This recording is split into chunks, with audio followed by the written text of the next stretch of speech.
From the Audubon Society Field Guide to North American Birds, Eastern Region. Despite its size, this elegant woodpecker is adept at keeping out of sight. Obtaining a close view of one usually requires careful stalking. Although primarily a forest bird, the logcock has recently become adapted to civilization and has become relatively numerous even in the outskirts of large cities, where its presence is most easily detected by its loud ringing call and by its large, characteristically rectangular excavations in trees.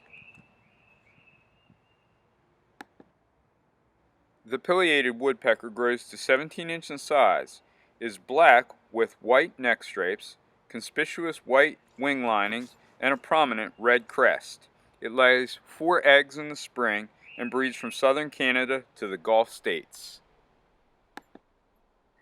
Be sure to smash that subscribe button for more eclectic content on my channel. Thanks for watching, and I'll see you later.